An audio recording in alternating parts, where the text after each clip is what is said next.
2026ஆம் ஆண்டு இந்தியாவில் தமிழ்நாடு, கேரளா, புதுச்சேரி, மேற்கு வங்கம், அசாம் போன்ற 5 மாநிலங்களில் சட்டமன்ற பொதுத் தேர்தல் நடைபெற இருக்கின்றன.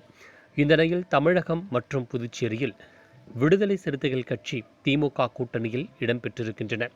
தமிழ்நாட்டில் தற்போது நடைபெற இருக்கின்ற 2026ஆம் ஆண்டிற்கான சட்டமன்ற பொதுத் தேர்தலில் விடுதலை சிறுத்தைகள் கட்சிக்கு திமுக கூட்டணியில் 8 சட்டமன்ற தொகுதிகள் ஒதுக்கப்பட்டிருக்கின்றன.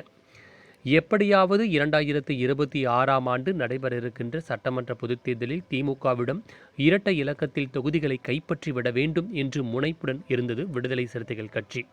ஆனால் திமுக கூட்டணியில் தேமுதிக, மக்கள் நீதி மய்யம் போன்ற புதிய கட்சிகளுடைய வரவால் பழைய கட்சிகளுக்கு இரட்டை இலக்கத்தில் தொகுதிகள் கிடைக்காது.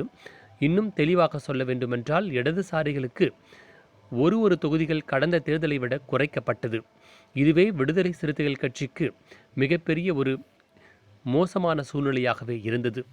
இரட்டை இலக்கத்தில் கிடைக்க முடியாவிட்டாலும் கடந்த 2021ஆம் ஆண்டு நடைபெற்ற சட்டமன்ற தேர்தலில் திமுக கூட்டணியில் இடம்பெற்றுள்ள விடுதலை சிறுத்தைகள் கட்சிக்கு 6 சட்டமன்ற தொகுதிகள் ஒதுக்கப்பட்டன. இதில் 4 சட்டமன்ற தொகுதிகளில் வெற்றியும் பெற்றது.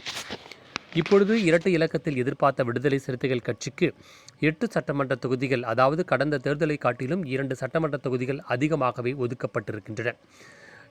இந்த நிலையில் 8 சட்டமன்ற தொகுதிகளில் ஒரு தொகுதி காட்டுமன்னார் கோயில் தொகுதி என திமுகவிடமின்று பெறப்பட்டது விடுதலை சிறுத்தைகள் கட்சி.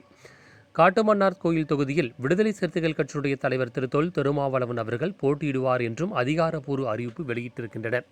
ஆனாலும் அரசியலில் அனைவருக்கும் இது ஆச்சரியமாகவே இருக்கின்றன. அதற்கான காரணம், சிதம்பரம் நாடாளுமன்ற உறுப்பினராக இருக்கும் திருமா அவர்கள் தேசிய அளவில் அரசியலில் மிகவும் பிரபலமாக இருந்து கொண்டிருக்கின்றார். இந்த சூழ்நிலையில் காட்டுமன்னார் கோயில் சட்டமன்ற தொகுதியில் போட்டியிட்டு மாநிலங்களவையில் அவர் சுருங்கிவிட வேண்டுமா, ஏன் இப்படி செய்கிறார் என்று அனைவரும் புலம்பிக் கொண்டிருக்கிறார்கள். ஆனாலும் திருமாவளவன் அவர்கள் இந்த முறை எப்படியாவது தமிழகத்தின் அமைச்சராக பதவியேற்று விட வேண்டும் என்று முனைப்புடன் இருக்கின்றார்.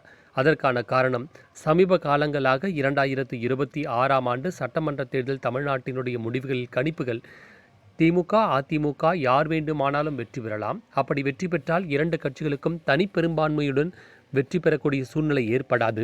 கூட்டணி கட்சிகளின் ஆதரவுடன் தான் ஆட்சி அமைக்கக்கூடிய சூழல் ஏற்படும் என்று கருத்து கணிப்புகள் சொல்லுகின்றன. எனவே இதை சரியாக உணர்ந்த தொல் திருமாவளவன் அவர்கள் எப்படியாவது காட்டுமன்னார் கோயில் தொகுதியில் போட்டியிட்டு வெற்றி பெற்றுவிட்டால் நிச்சயம் தனக்கு மாநில அளவில் அமைச்சர் பதவி கிடைக்கும். இந்த அமைச்சர் பதவியின் மூலமாக தன்னுடைய விடுதலை சிறுத்தைகள் கட்சியை இந்த கட்டத்திலிருந்து இன்னும் ஒரு படி மேலாக வலிமைப்படுத்துவதற்கு சிறந்த வாய்ப்பாகவும் இருக்கும். தங்கள் ஆதரவில் திமுக 5 ஆண்டு காலம் ஆட்சியை தக்க வைத்துக் கொண்டது என்ற பேரும் நமக்கு கிடைக்கும் என்று செயல்படுகிறார்.